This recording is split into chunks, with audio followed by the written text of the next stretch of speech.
Good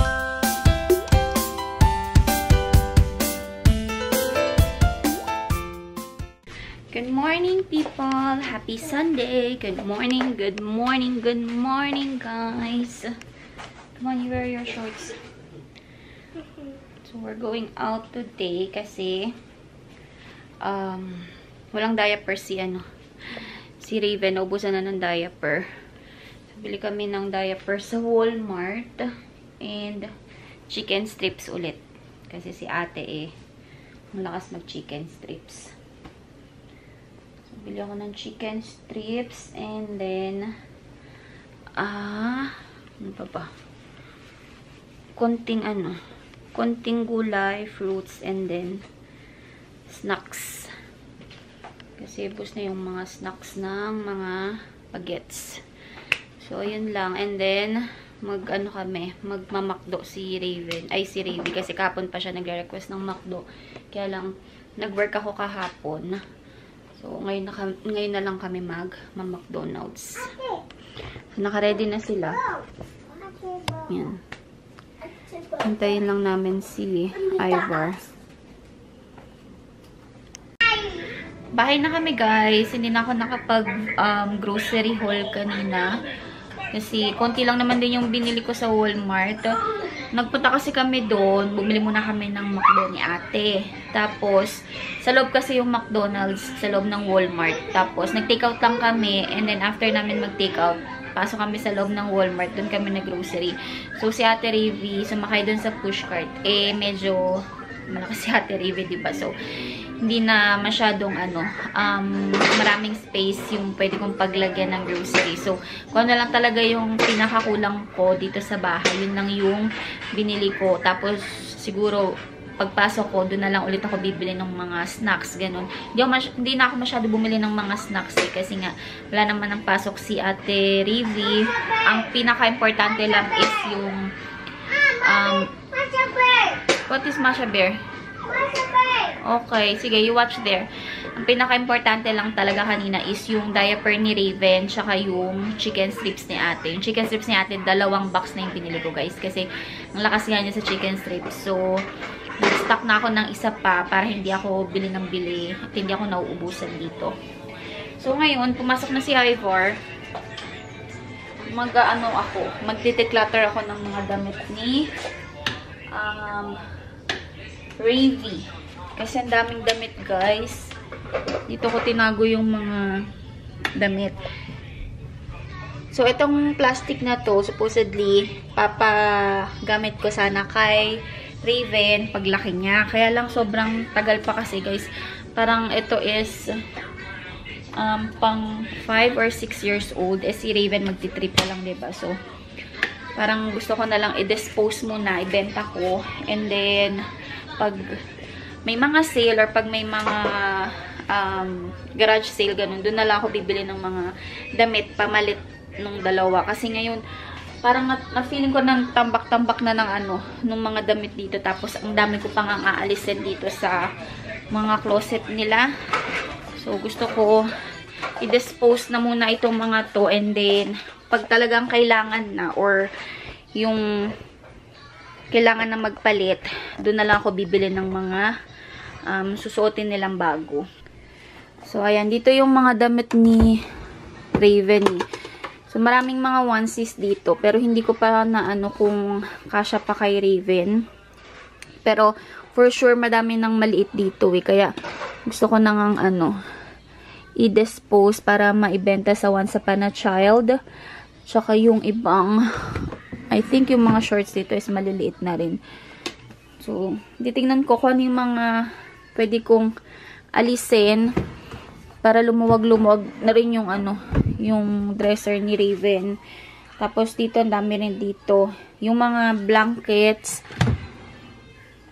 Kay ate pa tong mga to, hindi ko dinispose. Tapos yung mga damit ni ate Ravi dito.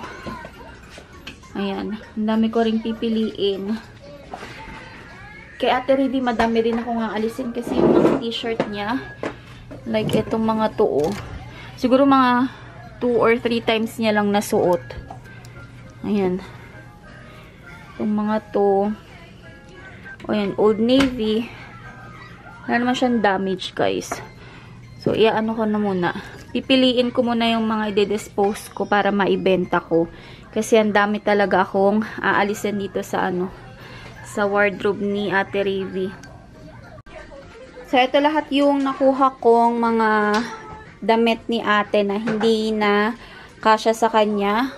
Ang dami, diba? Kalahati ng hamper. Tapos, itong mga to, ito yung mga ikikip ko kasi hindi na suot ni Ate Ravi to. So, ibibigay ko na kay Raven. Itong mga to, galing tong Pilipinas eh. Pero ang cute kasi. So, itatabi ko for Raven. So, tingnan nyo yung yung mga hanger na nakuha ko sa wardrobe ni ate. Ang dami. Kaya yung kanyang damitan dito is ang laki na ng space. Ang dami ko na pwedeng ilalagay ulit. So, ayan. Ito pa lang yung kay Ate Ravi. So, punta naman ako doon sa dresser ni Raven. So, ito naman yung naalis ko sa mga damitan ni Raven. 6 pieces lang. Kunti lang yung mga natanggal ko. Meron pang, doon, ilang mga onesies, pero papatry ko muna sa kanya mamaya. Pag talaga hindi na talaga siya sa kanya, isasama ko na dito sa hamper. Tapos, maghahalongkat ulit ako dun sa damitan nila Ravi at Raven. Kung meron pa akong pwedeng ilabas na para gamitan ng mga bata. Para bumili man ako hindi ganun karami kasi at least alam ko kung meron ako may papasuot sa kanila dun sa mga niregalo sa kanila ng mga birthday at Christmas. Ito naman ngayon yung iisa-isahin ko. Tingnan ko kung meron ba akong tatabi pa dito or isasama ko na sa ibebenta. So, eto na guys yung mga napagpilian ko. Sabi ko, 'di ba? I-dispose ko na siya lahat. Pero nagbago ang isip ko. So, ito yung mga damit na ikikip ko for Raven. Kasi for sure next year, magagamit niya na tong mga to. Pinatry ko kasi sa kanya eh. Tapos, ito lang yung mga ibebenta ko. Tapos, itong mga jogging pants and then leggings. Magagamit niya to kapag nag-pre-K siya or kinder. So, ikikip ko na lang para hindi na tayo bibili sa susunod. Kasi ito, magaganda pa talaga siya. Hindi naghihimulmul. So, sayang naman kung ibebenta ko, diba? And, eventually, gagamitin din naman ni Raven. So, ikikip ko yung mga yan. Konti lang yung napili kong i-dispose. So, ayan. Itong mga to sa ko ibebenta. Sa Once Upon a Child. Hindi ko alam kung sa lahat ng Canada merong Once Upon a Child. Pero dito is yun yung mga pinagbebentahan ng mga baby clothes. So, ayan. Ililigpit ko lang itong mga to. Tapos, tutupin ko itong mga to. And then, lalagay ko sa isang lalagyan para pag off ko, dadalhin ko na doon para maibenta. Time check, guys. It is 1:52 na ng madaling araw. Grabe siya. Gising pa kasi itong batutang ito oh. Gising pa kami. That's okay. It's gonna be fine tomorrow. Dali, you watch na doon. Meron kasi isang scratch dito na maliit. And sobrang bothered siya. Nilagyan ko kanina ng ng band-aid. Inalis naman. So, ayan, ang kalat ng bahay. Kalat ng sala as usual. Lagi na lang makalat. Dito, nagligpit na ako. Meron pa akong isang liligpitin dito. But, baka bukas na yan. Or later, pag sinipag pa ako. Ayan po. Puyat na naman. Kagabi, kahapon, nagugulan ako. Hindi, ang tulog namin is laging between 3 to 4 o'clock ng madaling araw. Tapos, ang gising ni Raven, 12 o'clock. Tapos, ayun na nga. So, tanghali na siya nagigising. late na rin siyang nagnanap sa hapon. Ay, nakaloka siya. So, ngayon, midlip ako kanina, pero, syempre, iba pa rin talaga yung tulog po, yung gabi tapos diretso. But, hindi nga ako makatulog kasi nga, gising pa tong mga to. Magliligpit na lang muna ako dito ng mga kalat. Para maski tanghali kami gumising bukas. Okay lang. Hindi masakit sa mata. Nag-vacuum na ako kanina pero laro ng laro tong dalawa kaya ang gulo-gulo pa rin. Yan ang pinagpupunit ni Raven yung papel. So ayan, ligpitin ko lang to na mabilis.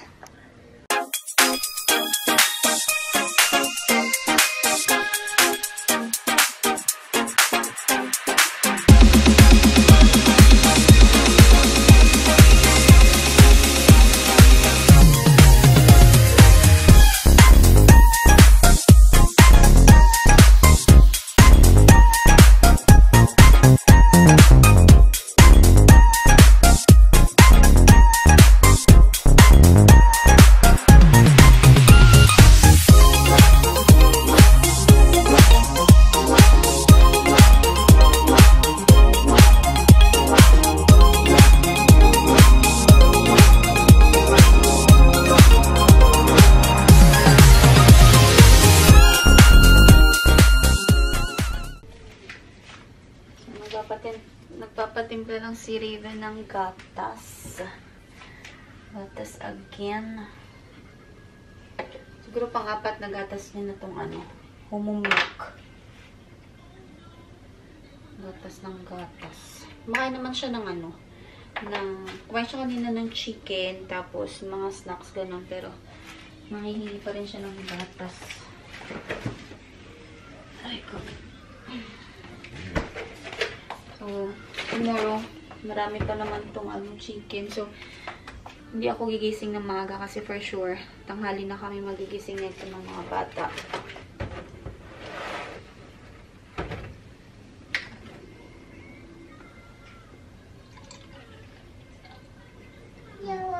Timplan ko lang siya. Hindi ko alam kung anong ganap namin. Mamaya na guys kasi July 1 na ngayon. Canada Day na. So, tingnan natin kung saan kami mapadpad later. Dahil may pasok si Ivor. So, wala naman kaming pinlanan na lakad. Sabi ko lang, pag hindi umulan, manonood kami ng fireworks. Pero yung fireworks kasi is 10:30 pa ng gabi. So, depende pa kung maganda yung weather tomorrow kung hindi uulan. Kasi nakakatamad umalis kapag umuulan. Putik. Ay ko.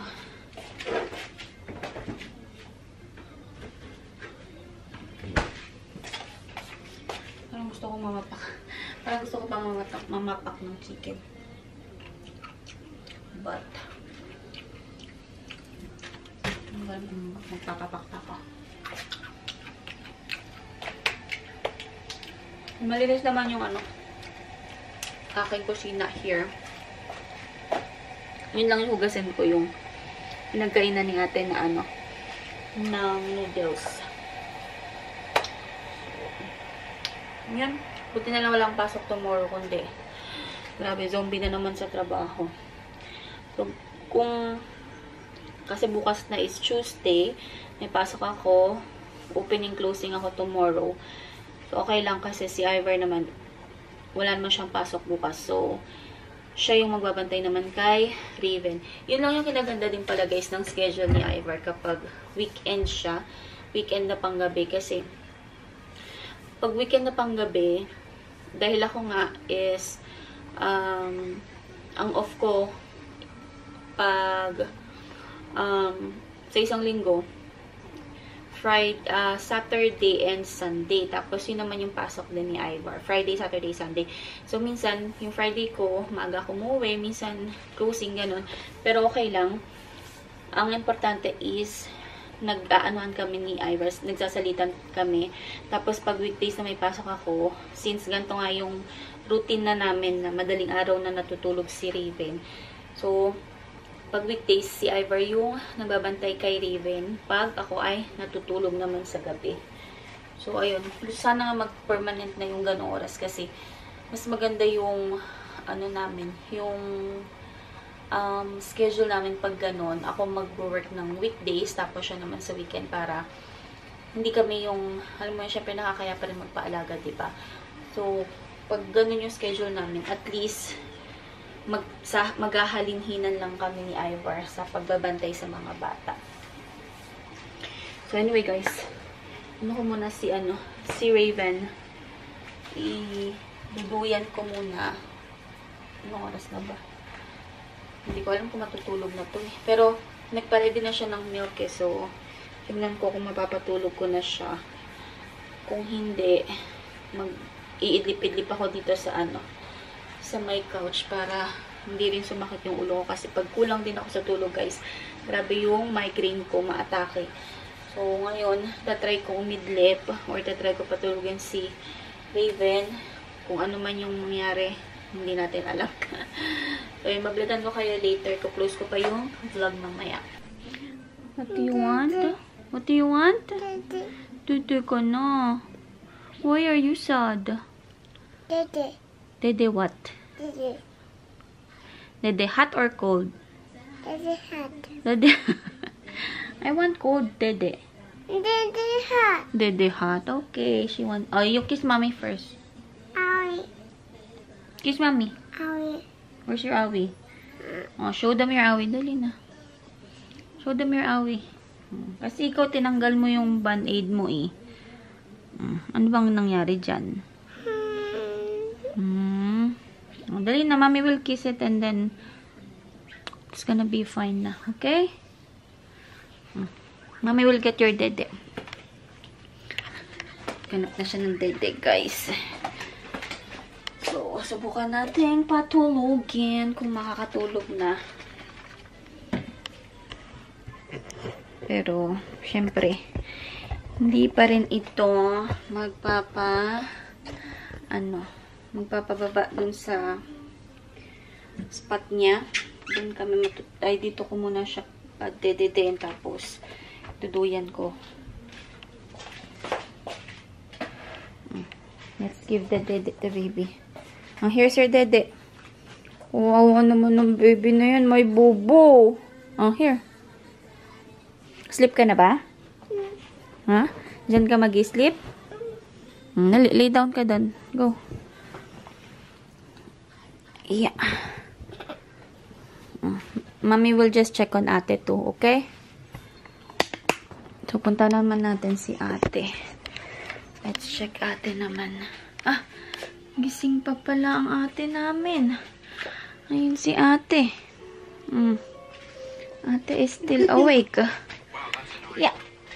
So, ate, are you okay na? You're okay from... You're better than last night ba yun? Or the other night? You don't miss class na?